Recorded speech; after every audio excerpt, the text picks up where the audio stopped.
Boa noite, graça e paz. Começando nosso programa, podcast Tempo com Deus. Hoje eu estou aqui com nosso amigo, recebemos essa honra de estar com ele aqui, o evangelista Hamilton, um homem de Deus, comprometido com a pregação do evangelho, com a salvação de almas. Ele congrega na Igreja Evangélica Assembleia de Deus, aqui de Cruzeiro do Sul, a sede, o templo sede, do pastor Carlos Albertos. Ministro de louvor, e ele também é professor da escola bíblica. Hoje aqui com o evangelista Hamilton. Maravilha, boa noite, pastor Ronde, a todos os ouvintes, que assistem esse podcast. Para mim é um motivo de muita honra, muita alegria poder estar aqui com você, poder compartilhar esse momento, poder desfrutar desse momento e compartilhar das grandezas de Deus juntamente com você e com os telespectadores, com os amigos que acompanham esse podcast. Vai ser uma bênção em nome de Jesus. Glória a Deus. Estamos aqui na técnica aqui, meu querido está aqui só observando. E a gente vai estar falando hoje dessa trajetória de um jovem como o evangelista Hamilton, como pessoa, o testemunho que ele tem aqui em Cruzeiro do Sul, a sua vida com Deus. Então a gente vai falar muita coisa hoje, vai ser maravilhoso o que Deus vai fazer na nossa vida hoje através do evangelista Hamilton. Primeiro eu queria perguntar a ele assim, um testemunho pessoal dele, que o evangelho causou na vida dele, que o evangelista Hamilton. Quem é o evangelista Hamilton? O que causou assim na vida dele um testemunho assim pessoal seu do que Deus fez na sua vida para você hoje estar aí nessa vida maravilhosa que é na presença de Deus. Amém. Na verdade, vocês estão diante de um ex-roqueiro, Eu era roqueiro, tinha algumas bandas de rock, tinha uma banda que era pessoal minha que a gente tocava heavy metal, rock bem pesado mesmo. Então tinha o cabelo grande, usava a calcinha apertada, todo. Na verdade, aqui na cidade pessoal eu me confundi muito com o americano. Algumas pessoas perguntavam até se eu falava português, por causa da minha fisionomia, aparência, o jeito que eu me vestia, E aí um dia eu tive um encontro com Jesus. Na verdade, na Igreja Batista Nova Vida, Isso foi no ano de 2011. Foi o ano que eu me converti. E eu já frequentava a igreja de vez em quando, porque eu tinha amigos, meu professor de guitarra, ele se converteu e começou a tocar lá na Nova Vida, ele tocava lá. E sempre me convidava para estar lá nos cultos, e eu ia às vezes no culto de jovem, assim, e era o Clerto. E aí eu sempre ia no culto de jovem, mas eu ia mais para ver umas meninas que tinha lá, sabe? Na época eu ia lá e tal, mas tirou um preconceito que eu tinha, sabe? Porque eu era muito preconceituoso com relação a crente, sabe? A cristão. Tanto é que eu evitava passar por frente de qualquer igreja evangélica, eu não gostava. Principalmente de perto de onde eu moro, tem uma lá, que é a Igreja Pentecostal Unida do Brasil, do nosso amigo pastor Simão. Então, eu evitava passar por lá nos sábados, que era o dia de ensaio da nossa banda, porque estava em oração, era aquele barulho meio da igreja pentecostal, Só que o interessante é que o filho do pastor começava a pegar aula de música na escola de música que nós tínhamos na época. Aí a gente fez amizade, o pastor ficou assim, amigo, E aí a gente ensaiava, a gente não tinha nada para ensaiar, Você pegava a caixão emprestada e o microfone eu pegava emprestado do pastor Simão, da Igreja Unida do Brasil. Ó. Aí todo sábado de manhã eu chegava lá, eu tinha que enfrentar os irmãos em oração. Os irmãos estavam lá, as irmãs no fogo, aí eu, meu Deus do céu, tem que... Aí eu ia lá no fundo da igreja, batia na porta, aí, pastor, aí ele... Opa, aí me prestou o microfone aí. Aí o microfone vinha todo melado de óleo, no jeito que as irmãs ungiam e tal, e eu nem tinha noção de nada. Aí ensaiava, deram noite de tarde e entregava o microfone para ele. Mas aí... Quando o Clerto foi lá para a Nova Vida, ele parou de tocar, eu fiquei no lugar dele numa banda que ele tocava e frequentava a igreja, Tirou aquele preconceito que eu tinha, porque para mim eu não frequentava a igreja evangélica, Mas tirou o preconceito que eu tinha com a igreja, diferente, não é como eu imaginava e tal. Pessoal legal, o pastor me tratava bem e tal. Me chamava até de irmão, sem eu ser irmão, só visitando, E aí eles fizeram... A minha conversão começou, na verdade, em 2009. Eu entreguei vida para Jesus em 2011, mas a conversão começou em 2009. Porque em 2009, a Nova Vida, eles fizeram um show de uma banda chamada Metal Nobre, que é uma banda de rock cristão lá de Brasília. Então, eles trouxeram o Metal Nobre basicamente por minha causa, né? Porque o intuito era alcançar os roqueiros da cidade. Então, no dia que eles fizeram o show, não tinha nenhuma atividade, a gente não fez nada aqui, não tinha nada para fazer os roqueiros. Aí eu juntei com os roqueiros que tinha na cidade, vamos curtir o show lá do pessoal lá, então não tem nada para fazer. Fomos lá para beber. Aí todo mundo a caráter, né? E os irmãos lá, estava lotado a quadra da bebê, acho que tinha para mais de 500 pessoas. E aí, quando eu entrei lá, eu percebi que o cara, o vocalista da banda, ele ficava olhando para mim direto, sabe? E eu, dentro de mim, eu sentia, digo, esse cara quer falar alguma coisa para mim. Eu sentia que ele queria falar alguma coisa para mim, sabe? Da onde eu ia, os olhos dele me seguiam, brilhavam os olhos dele. Era como chama de fogo, sabe? E aí eu tentei me esconder de todo jeito, mas ele me achava. Aí até que ele parou o show e começou a pregar. Aí dividiu a multidão no meio, fez um corredor, desceu do palco, e eu fui lá para o fundo da quadra para ele não me ver. Aí ele apontou lá para o fundo da quadra. Aí me chamou e disse, e tu? Aí eu, meio um susto, né? Disse, tu mesmo, cabeludo, vem cá. Aí eu fui lá na frente, eu não quis ser mal educado com ele, né? Na verdade, eu digo, pô, cara, não vou dizer não. Aí fui lá. Aí ele tinha chamado umas pessoas na frente, né, para se reconciliar e tal, era poucas pessoas, com umas 5, 6 pessoas. E aí ele me chamou na frente, aí colocou a mão no meu ombro, assim, perguntou se eu era crente. Eu digo, não. Aí ele disse, beleza. Aí pegou o microfone, colocou na minha boca e disse assim, ora por essas pessoas aí, então.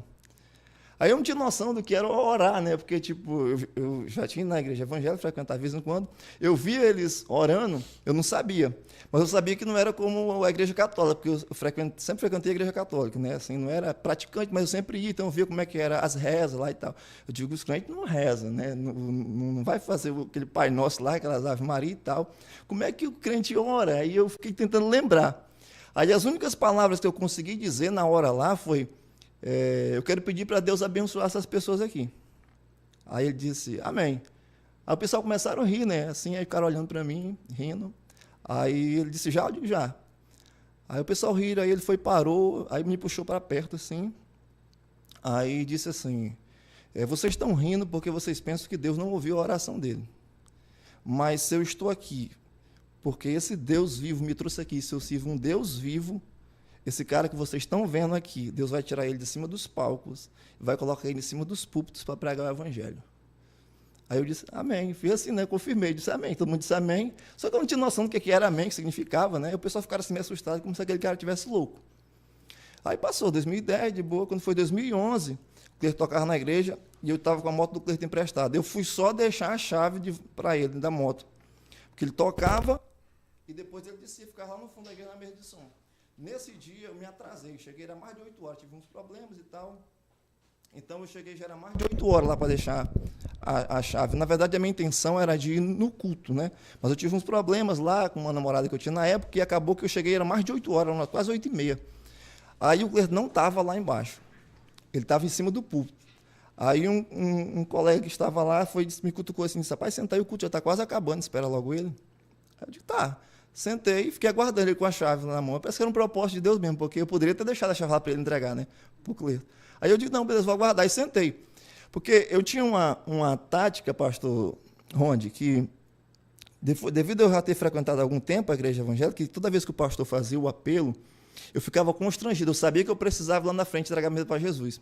Só que eu resistia por conta dos amigos que eu tinha, da vida que eu levava, eu gostava muito de tocar e tal, tudo mais. Então, eu tinha isso como uma vaidade minha, então eu não queria muito abrir mão disso. Então, eu entendia que se eu entregasse ele para Jesus, isso ia mudar, né?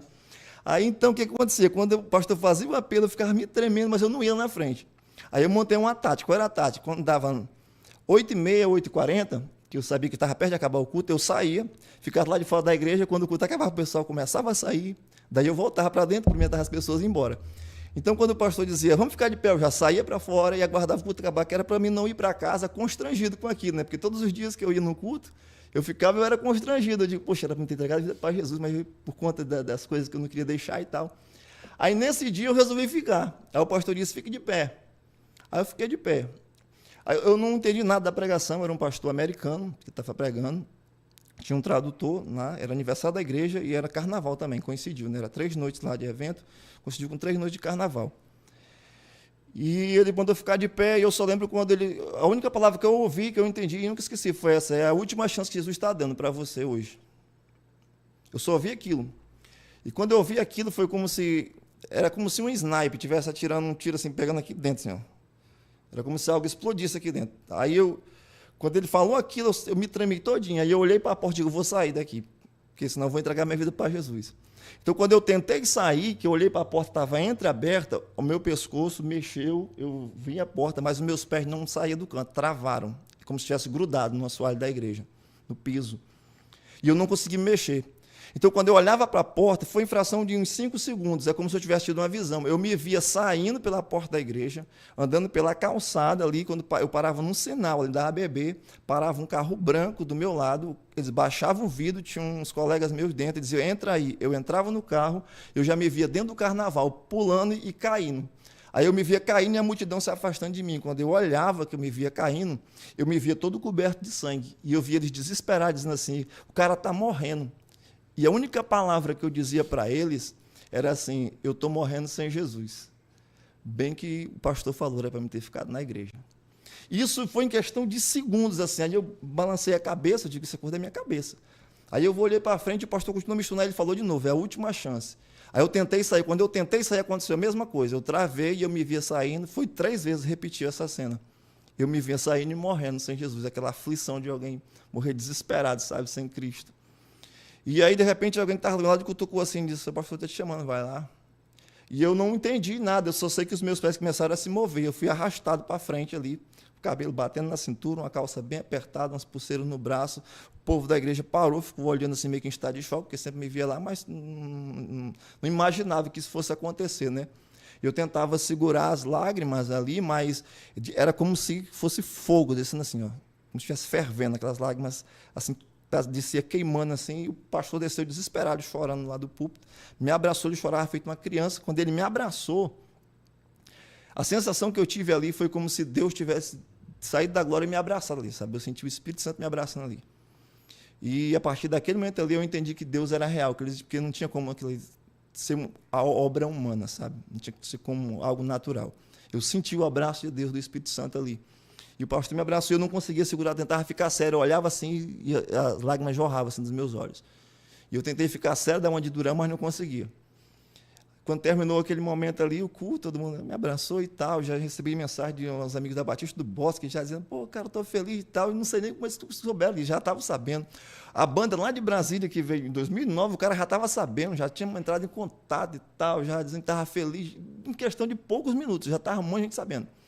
E eu vim para casa a pé, fui caminhando, parei na esquina, cheguei lá em casa, já morto e arrependido, sabe? Eu fui uma besteira, agora eu vou ter que parar de tocar. Meu Deus do céu, eu virei crente agora. Aí eu parei na esquina e fiquei pensando. Mas eu sempre tive algo comigo, sabe? Eu sempre conversava com um amigo meu, que ele era lá do Brasil, morava lá perto da minha casa. E eu sempre dizia para ele, eu sempre respeitei ele também me respeitou, a gente tinha uma amizade muito boa, temos ainda. E eu sempre dizia para ele, rapaz, o nome dele é Eliseu, eu digo, no dia que eu me converter, eu vou tentar ser crente de verdade, cara, não quero ser que nesses caras aí que a gente vê por aí, não. Aí eu parei e eu refleti sobre isso, né? Eu digo, eu demorei muito tempo, mas já que eu entreguei minha vida para Jesus, eu não vou voltar atrás mais nisso. E eu fui para casa, convite que eu ia ser crente. Eu cheguei em casa, falei para minha mãe, agora eu sou crente. A primeira coisa que ela disse, vai parar de tocar agora. Eu digo, rapaz, não sei o que eu vou fazer. Aí fui falar com a namorada que eu tinha na época, a mesma coisa, ela perguntou, tu vai parar de tocar? Eu não sei o que é que crente faz, uma coisa que eu sei, eu não vou deixar mais de ser crente. Aí eu tomei minha decisão, naquela esquina, lá na frente o Espírito Santo me pegou, mas a decisão mesmo eu tomei assim, de maneira racional, sabe, assim, lá na esquina, eu digo, não, é isso, eu já tomei, não vou voltar atrás. Por isso que eu creio muito que quando você tem uma experiência com Cristo, quando você de fato é convencido pelo Espírito Santo, você nunca mais volta. Você pode cair, você pode falhar, você pode fracassar, mas você não esquece aquela experiência. Você tem que voltar. Quem já pisou no Santo dos Santos não tem como não voltar tem como. atrás, né? Então a minha conversão deu basicamente foi basicamente resumindo, né? Foi isso aí. Então eu levei muitos anos da minha vida assim toquei em banda da noite, eu gostava mesmo de banda de rock, né? Tocava em Tarauacá, a gente tocou em Rio Branco, lá num dos maiores festivais da região nossa, que era o Feliz Metal, tinha bandas de todo o Brasil e bandas que faziam turnê mundial, a gente tocava junto com os caras, entendeu? E aí, rapidinho lá também estava todo mundo sabendo, assim. E aí eu tive que deixar em paz, né? Então, não, vamos deixar ali. Eu passei muito tempo eles chamando, aí dizia, aí quando chegava lá, rapaz, não abandona nós não, tu é crente agora e tal. Aí eu ia lá, não, mas vamos para tal canto, eu digo, não dá não. Aí eu passei muito tempo assim, meio que me isolei, né? Que alguns dos meus amigos da época, eles pensavam que eu tinha ido embora até, porque eles não me viam, porque eu não saía de casa, porque a minha vida era só mais ali na igreja mesmo, comecei a me concentrar na igreja e na época eu tinha uma visão seguinte, eu disse para o pastor assim, pastor, é o seguinte, tá certo, eu vou ser fiel, eu vou ser obediente, mas eu não quero me ver nas coisas da igreja, eu não quero tocar, não quero nada disso, porque isso aí é problema. Eu falei para ele assim, né? Não, meu filho, não sei o que e tal. Aí, não, tu vai tocar e tal. Eu queria que eu tocasse, com cabelão e tal. Eu digo, não, mas a minha guitarra não está prestando, a minha guitarra está se lembrando, deixa lá. Os irmãos foram lá em casa, pegaram a guitarra, levaram, o cara arrumou, trocou as captação. Pronto, agora a tua guitarra está pronta. Ao mesmo tempo ela está aí, a pedaleira, arrumaram tudo. Na nossa igreja, na época, lá na Nova Vida, tinha, acho que era 4 guitarristas. Tinha 2 tecladistas, 2 baixistas, 2 bateristas e só tinha um vocalista. Aí, beleza, aí passaram aquelas músicas para mim, Fernandinho, essas músicas mais animadas, né, e tal, David Killer. Ah, essa música é rock. Aí ele dizia assim, isso é rock and roll, cara, vamos lá e tal. Aí eu olhava assim, o cara comigo, né, eu dizia, esse cara não sabe o que é rock. Não, pô, isso aqui é rock. Aí, mas vou pegar. Aí pegava a música, mas eu tocava assim meio que sem vontade, sabe, meio que sem graça, porque, tipo assim, não tinha nada a ver com o que eu tocava, né. Mas, bom, vou de boa vontade, eu vou lá tocar com eles e tal. Aí pegava, tocava com eles lá. Comecei a ouvir, né, as músicas para entender como é que era, eu não tinha noção. E aí, fui para o encontro ainda, teve um encontro na época, eu não fui, aí eu puxei para ir no outro, né? Um cabelão grande, voltei do encontro com cabelão amarrado. E quando eu vim do encontro, eu fui direto lá, fui lá para cima, lá, minha guitarra estava lá, e eu fui, que eu era da banda, né? E aí, quando eu vim, eu subi direto do encontro, naquela festa que tem na frente, eu corri lá para cima, peguei a guitarra e fui tocar lá com eles, então era... E aí, teve um período que o rapaz que era ministro de louvor da igreja, ele acabou saindo da igreja, não sei o que aconteceu, eu sei que ele acabou dizendo que ia se ausentar, ia sair, ia congregar em outra igreja, enfim, tinha uns projetos dele lá e tal, e ele acabou saindo. E a gente ficou, tipo assim, agora quem é que vai cantar? Porque só tinha as minhas lá, elas eram muito novas, e elas não tinham muita noção, elas faziam back vocal, não tinham muita noção de que ministrar louvor. E aí eu cantava na banda de rock, mas tipo assim, o estilo que a gente cantava era muito diferente de cantar música em igreja, assim, não tem nada a ver. Aí fizemos, tipo assim, a gente fez que nem os apóstolos, a gente lançou sorte, lá, mas quem é que é o menos pior para fazer ministro de louvor? Aí, pá, tocou para mim, tu já cantava na banda lá e tal. Aí eu digo, rapaz, não dá certo não para essas músicas aí? Dá. Aí eu abandonei a guitarra, deixei, fui pegar, tentar o velho. Né? Foi um período que eu fiquei, era só David Killer, Fernandinho, ouvindo esses caras e tentando ver vídeo para ver como é que eles faziam, porque eu não tinha noção de nada, né? Aí fui tentando pegar ali, como é que fazia e tal.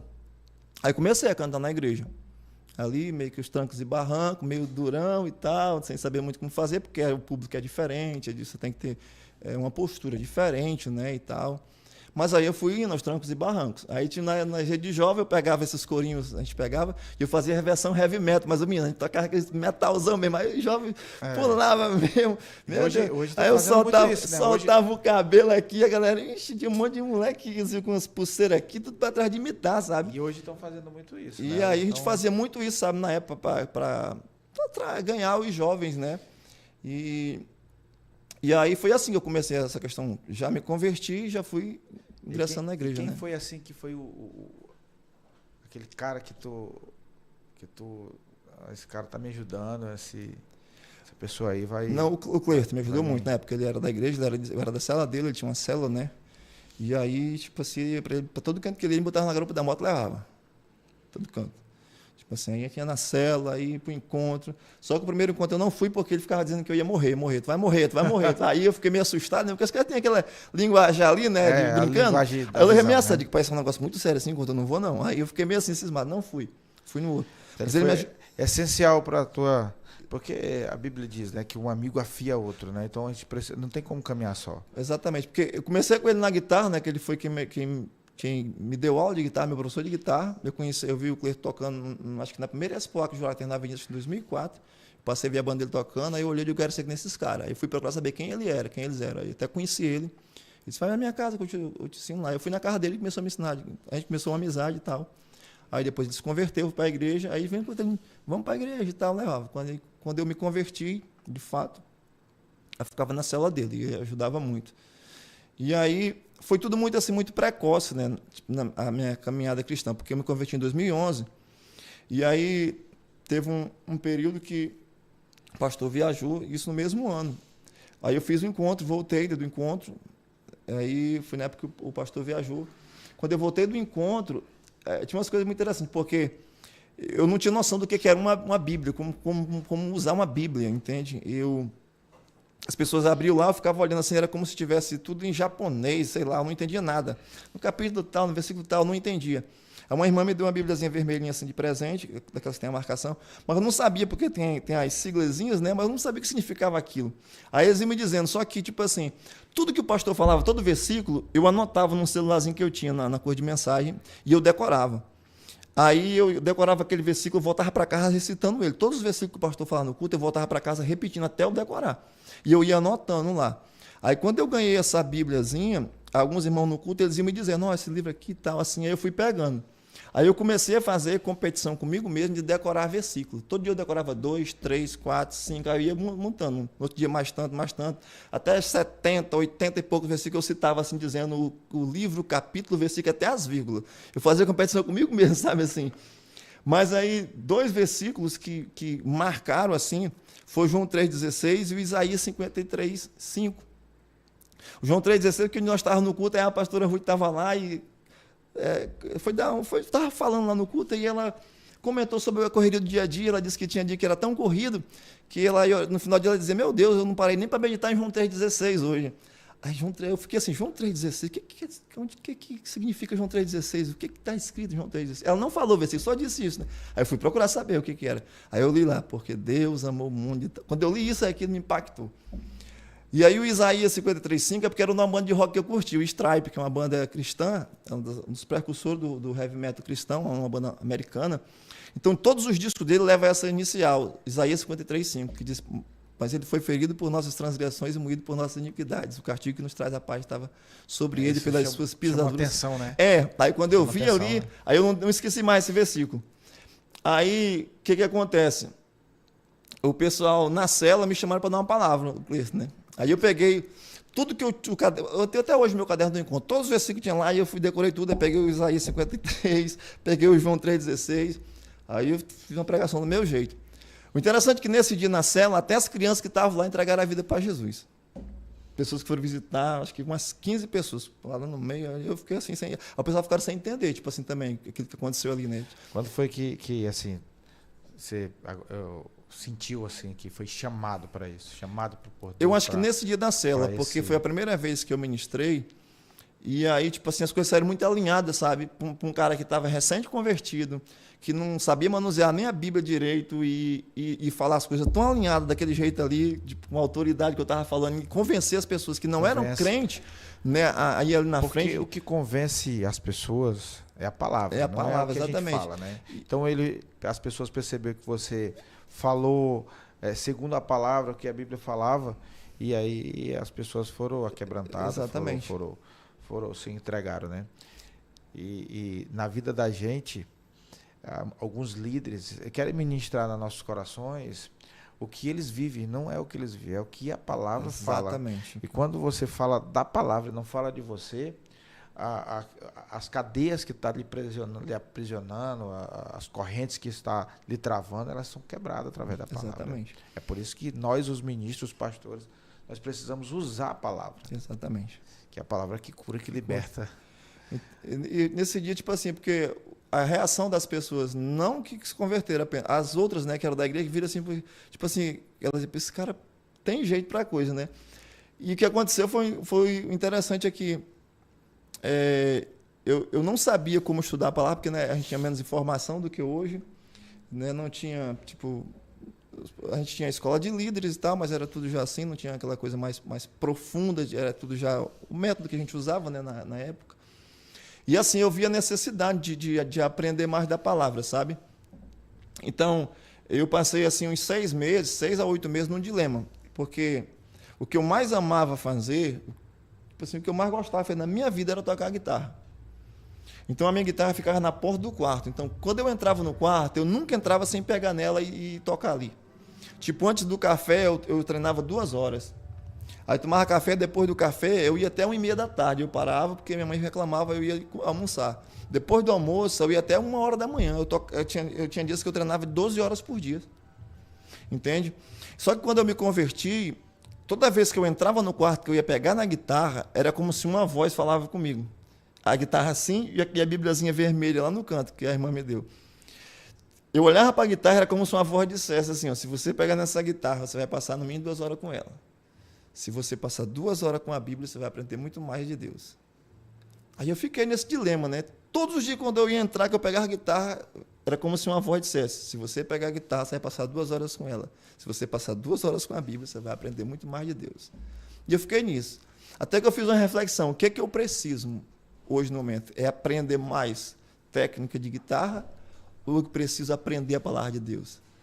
Aí eu digo: não, de guitarra eu não sou o melhor do mundo, mas eu já conheço um pouco. O que eu preciso é mais da palavra. Aí isso, eu já estava mais de mês que eu não conseguia tocar direito, porque todo dia que eu pegava eu era incomodado, era soltar a guitarra e ir para a Bíblia. Eu sei que eu fui abandonando a guitarra, eu passei acho que uns 6 a 8 meses que eu não conseguia pegar nela. Só na Bíblia. Tudo que eu ouvia pregar, eu anotava, eu decorava e tudo mais.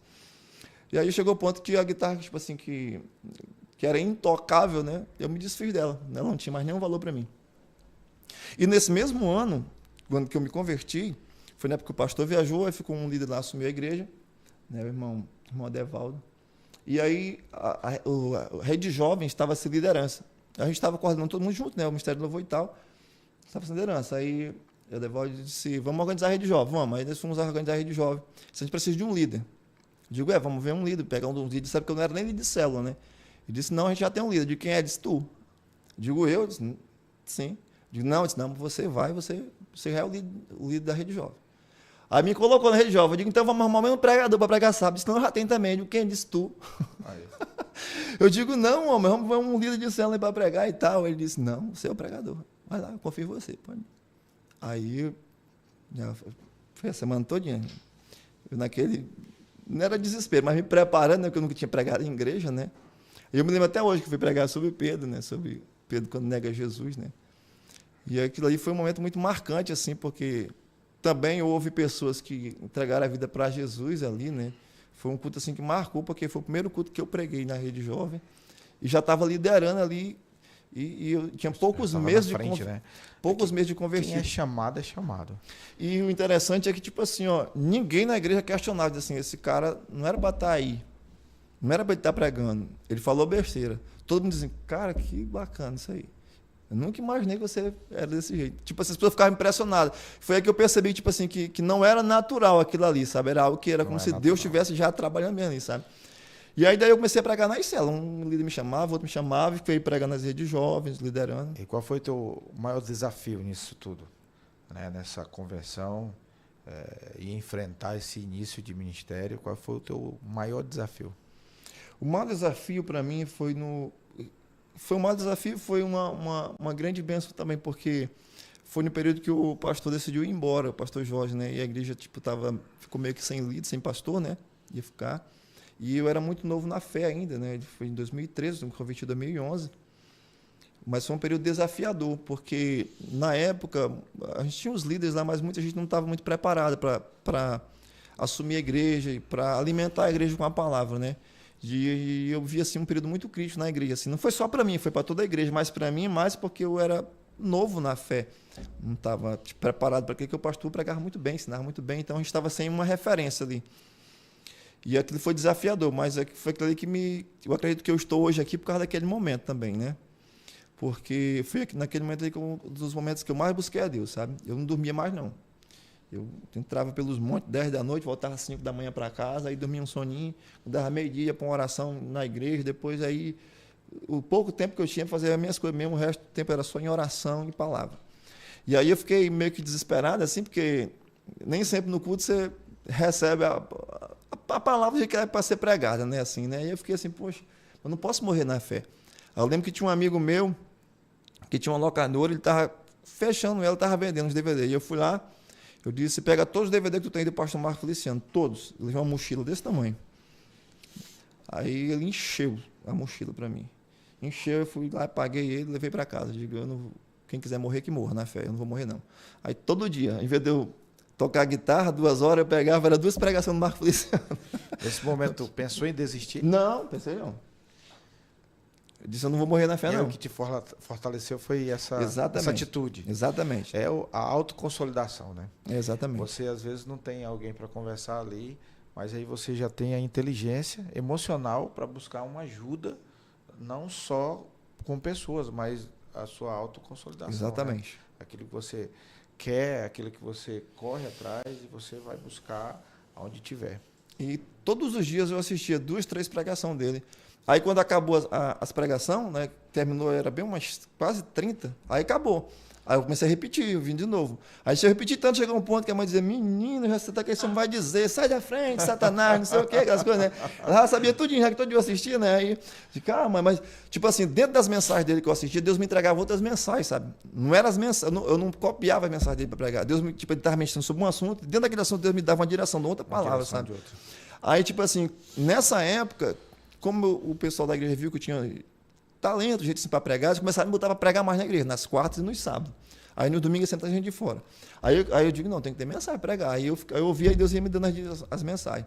Só que de tanto eu ouvir, eu comecei a pegar o jeito do Marco Feliciano. Então chegou um tempo que quem estava lá de fora da igreja não sabia se era eu ou se era o Marco Feliciano que estava pregando dentro. Aí ficava muito parecido, sabe? Eu dizia, rapaz, irmão, é muito parecido, mas não é que você queria imitar, porque era natural aquilo ali. Tanto você ouvir, né? Tanto você ouvir, né? A neurociência fala que você tem um neurônio, neurônios espelho, né? Que você reflete aquilo que você está vendo toda hora. Exatamente. Que você está assistindo, que você está se conectando. Por isso que é bom a gente andar com pessoas boas, né? Exatamente. Para se tornar igual a elas. E dentro de umas mensagens dela que eu vi, tinha uma que ele falava justamente sobre isso, que ele também tentou imitar os pregadores quando ele era jovem. Ele dizia que tinha culto que ele escolhia, dizia assim, eu vou imitar o pastor tal, o pastor Gilmar Santos. Aí um dia o próprio pastor Gilmar Santos falou para ele que não queria que ele fosse um eco, que Deus chamou ele para ser uma voz. E ele orando, Deus também ministrou isso da vida dele, né? Que ele não foi chamado para imitar ninguém. Ser um eco, né? Aí eu entrei no dilema, eu digo, agora pronto, eu tenho que achar uma identidade. Mas como que eu, tipo assim, a referência que eu tinha, assim, entre aspas, não era ele, que era só quem eu ouvia mais, né? Mas eu fui tentando me encontrar. Aí eu vi o programa de rádio, né? Da Batista do Bosque, na época. Tinha um pastor aí, na época, o pastor Júnior Silva, pregava muito. Aí eu ouvia muitas mensagens dele, anotava tudinho. E daí eu ia pregar lá na Lagoa. Comecei a pregar assim mesmo, lá na cabeceira da ponte. Chegava para pregar lá, tinha só uma mulher, a senhorinha vendendo churrasco, 2 senhoras, e levava 3 irmãos da igreja. Aí quando não ia ninguém, ele sentava e dizia, prega para nós. Aí eu pregava para eles mesmo, a mensagem que eu ouvia lá, eu pegava, anotava e juntava com mais algumas coisas que eu conhecia, e eu pregava para ele. E as irmãs, a mulher lá ouvindo. Aí um dia, uma dessas mulheres, a gente estava saindo, ela disse assim, ei, irmão, você não quer fazer um culto na minha casa semana que vem? Digo, vou. Onde é a sua casa? Disse ali, lá no Trapicho, lá dentro. Aí a gente foi. Aí fizemos o culto lá, eu preguei lá, na casa dela, e a vizinha estava lá ao vivo, e a vizinha foi e disse, semana que vem faça aqui na minha casa. Aí eu fui na casa na outra semana. Aí a outra vizinha disse, eu quero também um culto em casa. Aí eu fui. Aí nisso foi fazendo, eu passei quase 3 anos lá dentro. A gente fez uma célula lá. Aí a gente pregando lá, os noiados chegavam com droga na mão, os caras com coisa roubada para vender, entravam lá para oferecer para a gente, era aquela tribulação. Mas passei 2 anos lá, batizamos um povo que tinha lá, né? Na época, tem algumas pessoas que estão hoje na Batista Vida, que eram de lá, da célula. Outros faleceram, já 2 senhores já faleceram, mas os 2 foram batizados também em Cristo, né? E aceitaram a Cristo, foram batizados. E a gente ficou lá mais de 2 anos. E eu fui lá, tipo, onde basicamente foi o meu estágio, né? Ninguém estava assistindo, lá não tinha negócio de rede social, não tinha nada disso. Era quinta-feira, a gente saía a pé da Coab, a gente ia para oração 6 horas na igreja, na Coab descia a pé para a Lagoa, e voltava de lá depois das 9 da noite. Com chuva ou sem chuva, a gente estava lá para fazer a reunião, a célula com eles lá. E hoje, o que é que você acha do evangelho? Do evangelismo, assim, evangelismo. Como é que tá o evangelismo hoje? Hoje a rede social é que grita mais, né? Uhum. Aquele evangelismo que você estava falando aí, que fazia ali no bairro. Hoje a gente não vê muito e nem tem muitas pessoas que vão. Eu particularmente, eu fiz um evangelismo lá quando eu cheguei aqui. Eu não sei se é no mesmo lugar, no Trapicho ali para baixo ali, no bairro Floresta lá. Eu fiz um lá. E percebi que só ia crente. As pessoas que precisavam ouvir, não ia. E então a gente parou. E assim, na tua visão, o que você acha que precisa, assim, o que precisa voltar para a gente fazer o verdadeiro evangelismo? Uhum. Eu acredito que todas as ferramentas que você puder usar para propagar o evangelho é válido. Mas não é porque é válido que tem que ser o foco principal. Eu acho que a essência da igreja em si tem que ser mantida. Nada substitui o pessoal, o corpo a corpo. Você está ali, você ouvir. Nós fazemos todos os sábados ali embaixo, ali no cais, ali no mercado. Sábado passado a gente estava lá. A gente prega, a gente toca, a gente canta lá. Mas o que é interessante é o final do culto. Quando as pessoas vêm até você, coloca a cabeça no seu ombro, chora, fala da vida dela, por que ela está naquela situação. Isso pela rede social você não consegue fazer. Não. E nem alcançar essas pessoas. Entende? Então a rede social é tudo muito superficial. Na rede social todo mundo é muito bom pregador, todo mundo é muito bom teólogo, todo mundo é muito bom naquilo que faz. Agora outra coisa é a realidade. Outra coisa é você sair da sua casa, ir lá para dentro do trapicho ali, lidar com os traficantes, com os camaradas ali, no corpo a corpo, entendeu? Olhar no olho, sabe? Ir para dentro da penitenciária, que nem eu já fui, e ver lá os cabos aqui com 4, 5 assassinatos, cabo procurado por todo mundo lá, se ajoelhar assim, chorando, entregando a vida para Jesus, e sair. Não dá para você ver. Isso aí não tem preço. Não tem preço. Isso aí é você realmente viver o evangelho. Então, eu acredito que assim, que é válido, mas muitas igrejas, muitas pessoas estão usando isso como desculpa para não ir, para não fazer na prática. Entende? Principalmente depois da pandemia, né, que inventaram o negócio do culto online, né? Ah, estou cultuando online, não sei o quê, não vou em casa. Não substitui o momento de culto ali presente. Isso não substitui. A presença não. Isso não substitui. Culto online é para alguém que está doente na cama, que não consegue levantar aí na igreja, mas nada substitui você estar ali. E hoje as pessoas criou uma cultura de não querer congregar, né? Escutam alguma coisa em casa, bota ali no YouTube e assiste Exatamente. Um culto escolhe a pregação que quer, né? Escolhe uma pregação. Se o pregador tinha falado muito duro, eu não gostei disso aqui, não vou procurar outro mais light e assim vai. E aí não vai. Mas na hora do problema elas procuram o pastor, né? Para ir lá na casa dela fazer uma consolidação, uma oração. E assim, só concluindo a questão da minha conversão, do testemunho, né? Tudo que o cara falou lá, eu não acredito que tudo se cumpriu, né? Mas boa parte já, porque ele disse assim, Deus vai tirar ele dos palcos, vai colocar ele nos púlpitos, né? Então aí eu me converti em 2011, de fato, e aí comecei a pregar já na igreja, nas células, aí... Só que eu tinha muita vontade, o meu sonho era pregar em outras igrejas, só que ninguém me chamava. Eu tinha vontade, sabe? Tinha irmão lá que sempre ia assim, mas não me chamava. E aí o pastor também, às vezes, na época, não gostava muito de sair isso, né? Aí quando o pastor Marcondes foi lá para a igreja, tipo assim, aí abriu mais assim, as questões, porque ele veio da Assembleia, né, e tal. E aí eu conheci um pregador de Rio Branco, não sei se o senhor conheceu, o Matheus Abdala, ele era de Rio Branco. Meu amigo. Aí o Matheus veio aqui, veio pregar na igreja. Aí um amigo meu me apresentou para ele. Eu fiz amizade com ele, disse, não, se quiser pregar em Rio Branco, pode ir, minha casa está aberta. Aí eu fiz contato com ele, aí fui lá para casa dele, passei quase 2 meses lá. E lá ele fez um monte de agenda para mim. Eu preguei em tudo que é tipo de igreja, né? Até dentro de um roçado de banana, nós uma igreja para pregar, lá em Rio Branco. Porque aí comecei a pregar. Contato, né? Ele o ministério, pregador itinerante. Ministério itinerante. Contrato, né? Aí, de lá de Rio Branco, já conheci um amigo de Porto Velho, né? Que o pastor Júnior Silvio me apresentou. Ele fez contato comigo. Aí já peguei, fui para Porto Velho, Rondônia, Ariquemes, aí depois voltei, Rio Branco, depois fui para Goiânia, depois fui para São Paulo, depois fui para Camboriú e comecei a rodar em vários cantos. Eu parei em 2019, quando a gente foi implantar uma igreja aqui no bairro do Remanso.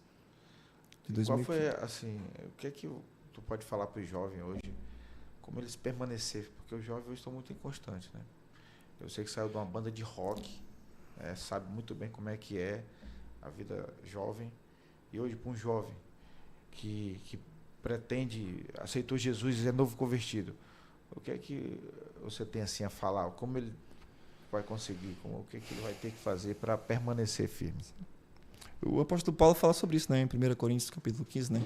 58, ele diz, sejam firmes, sejam constantes e sejam sempre abundantes no Senhor, né? Isso é algo que nós temos que carregar. Eu acredito assim, buscar ter uma vida na prática mesmo, sabe? Tipo, de oração, de leitura da palavra. Não esperar, tipo assim, que os outros venham te dar. Aquilo que só você pode buscar. Porque, tipo assim, se eu fosse depender, por exemplo, de uma pregação de um pastor, ou disso, daquilo, eu tinha morrido na fé. Então, eu não esperei. Eu digo, não, eu creio em Jesus, eu quero isso para a minha vida, então eu vou buscar alimentar a minha fé. Então, eu comecei, mesmo sem, na época não tinha tanta informação como a gente tem hoje, muitas maneiras de você aprender as coisas, eu tentei do meu jeito me virar para ler a Bíblia, para orar, eu tinha meu tempo de oração. Eu não negociava, até hoje eu procuro não negociar isso, sabe? A vida devocional com Deus, comunhão com a palavra. Entende? Porque nada substitui isso. O que vai te sustentar você de pé é você ter comunhão com Deus através de oração e da palavra. E aí você vai conhecer a vontade de Deus. Sabe? Porque a gente vê muita gente dizendo, não sei o que, você dá vontade demais, tipo, quando é a cabeça do cara, porque não tem nada alinhado com o que está escrito na palavra, tudo fora. E às vezes as pessoas fantasiam muita coisa, né? Uma ilusão de que vão viver uma coisa e às vezes Deus quer outra coisa para as suas vidas. Isso. Né? E no mundo que nós estamos vivendo hoje, muita informação, muita rede social, se você não tiver um tempo ali para você estar na palavra, meditando, buscando, orando, né? Você não tem como você se consolidar. Que é a palavra que vai mudar a mentalidade, palavra, né? Ela te transforma. Um testemunho interessante que eu vivi foi quando eu me converti, eu não mudei nada. E o pastor não podia me mudar nada. Então aí eu frequentava a igreja, mas eu continuava um roqueiro de aparência. Eu tocava, eu cantava, continuava roqueiro. E aí eu ia para a igreja com as camisas preta, cheia de umas caveiras, uns negócios, com pulseiro e tudo mais. Um amigo meu que ele tocava na Batista do Bosque, era baixista da minha banda. Ele se converteu e começou a congregar lá, eu já estava há muito tempo lá. Um dia ele foi lá em casa, ele abriu meu guarda-roupa, olhou assim, disse, não está usando essas roupas? Eu digo, rapaz, estou. Isso não tem nada a ver. Ele disse, não é mais para estar usando essas roupas, não. E eu digo, não, isso não tem nada a ver, pai, o pastor nem falou nada. Ele olhou para mim e disse assim, um dia o Espírito Santo vai te tocar. Tu não vai conseguir mais usar essas roupas. Mas foi batata aquilo que ele falou.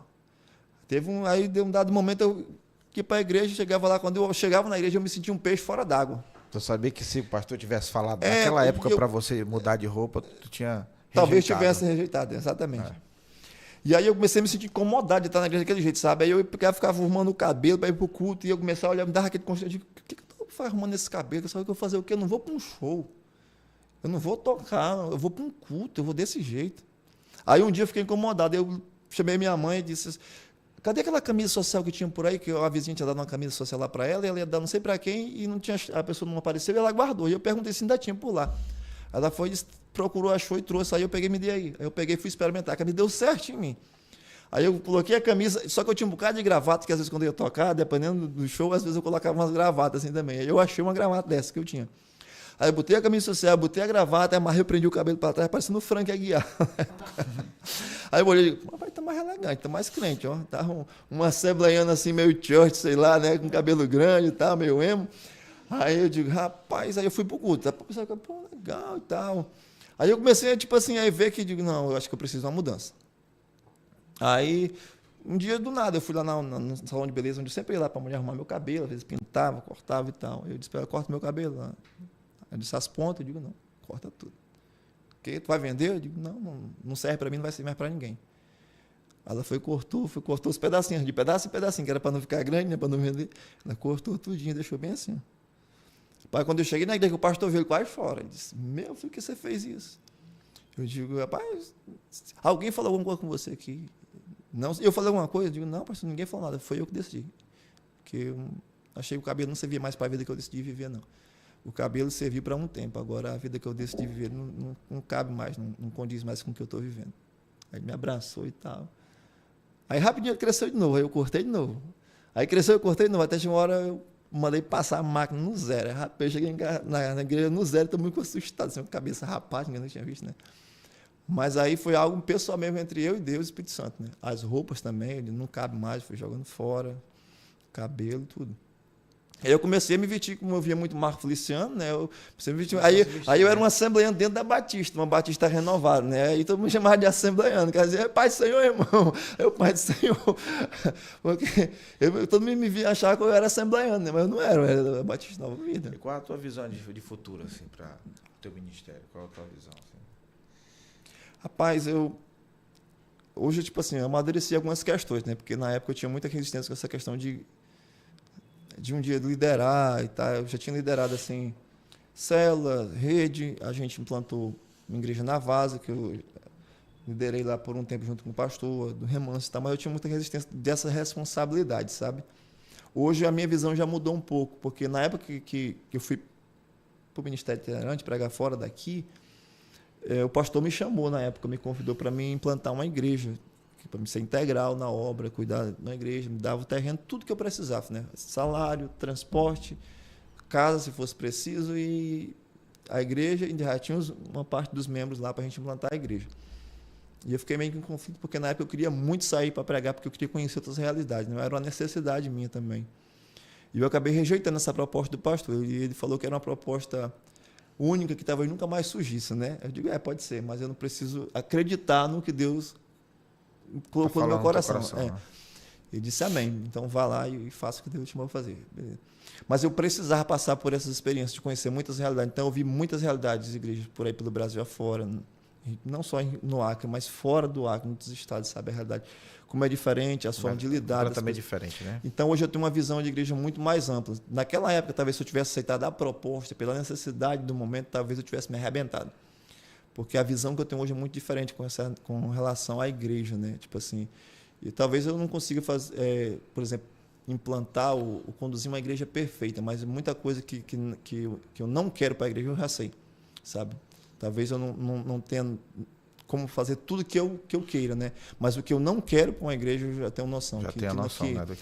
Que não vai ser bom para uma igreja, sabe? Porque eu já vi muita coisa por aí em questão de liderança. É porque a palavra renova cada dia, né? Então a gente também tem que se atualizar. Exatamente. Tem o poder da atualização. Se você não se atualizar, ou você fica para trás, ou você não cresce, ou você não prospera na área, qualquer área da vida, se você não se atualizar.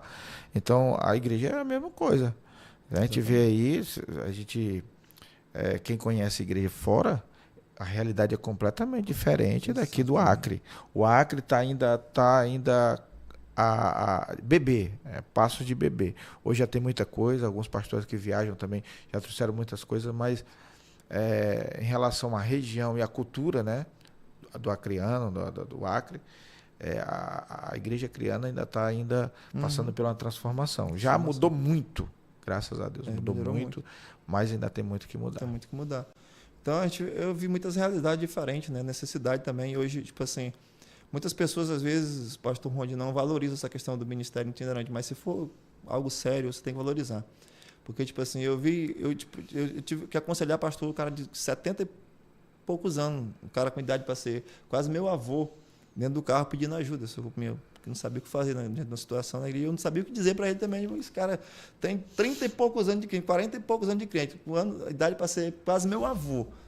E eu aqui, tipo, novo na fé, né? E o cara, tipo assim, irmão, o que eu faço nessa situação?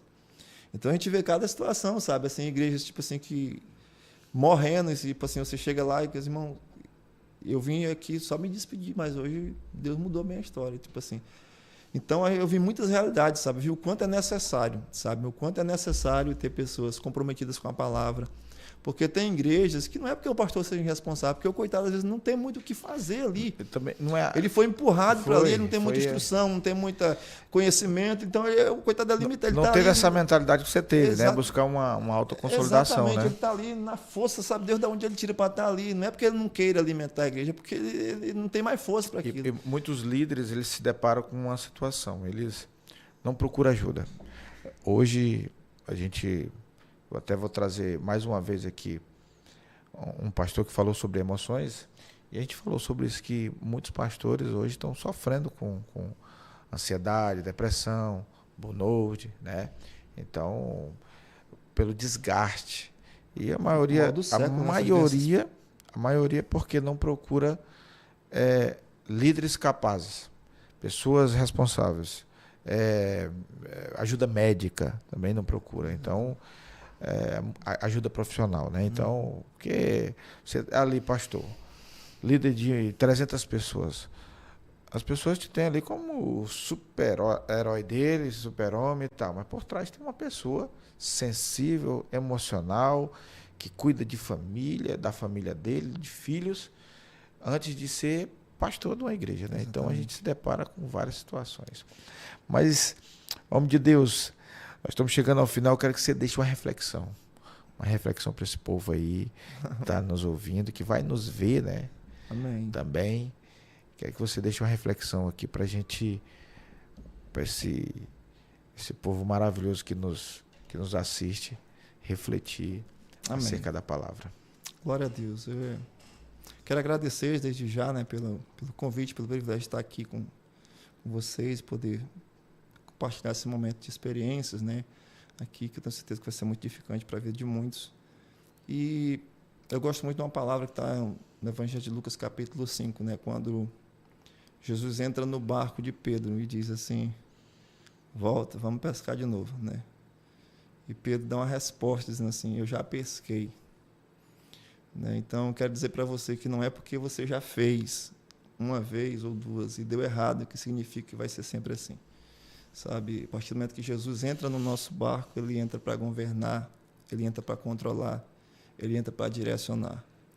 E não importa quantas vezes você já se decepcionou com pessoas, com líderes ou com igreja, ainda dá tempo de você voltar, porque Jesus ele não decepciona ninguém. E pelo que tudo indica, né, a vinda do Senhor está muito próxima, então ainda dá tempo de você voltar para o barco, voltar para o mar, né, e viver coisas sobrenaturais de Deus para a sua vida. Então, a gente às vezes se decepciona porque nós colocamos nossa esperança, nossas expectativas nas pessoas, né, e certamente nós vamos nos decepcionar e nos frustrar. Mas se a nossa esperança e expectativa estiver no Senhor Jesus, Ele não decepciona ninguém. Ainda que as coisas não aconteçam como você gostaria, elas sempre vão acontecer como Ele quer, do jeito que Ele quer. E tem coisas que Deus permite que aconteçam na nossa vida. É por isso que o apóstolo Paulo diz que todas as coisas cooperam para o bem daqueles que amam a Deus, para aqueles que são chamados segundo o seu propósito.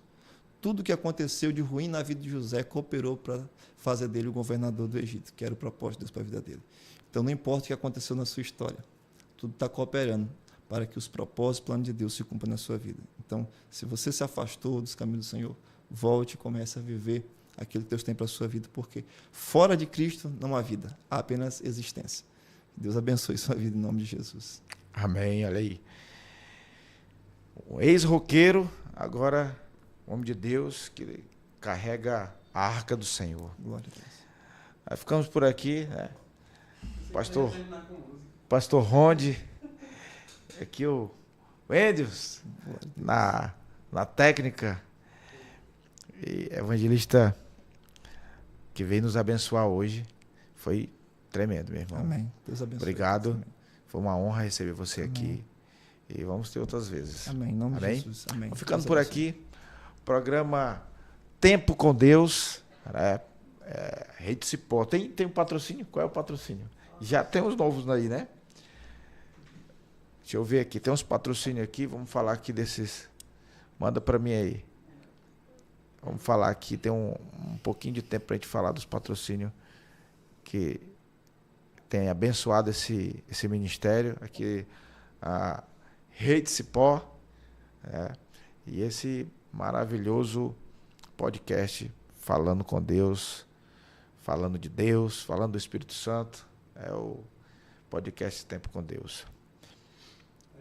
Vamos lá. O nosso patrocinador é Camisa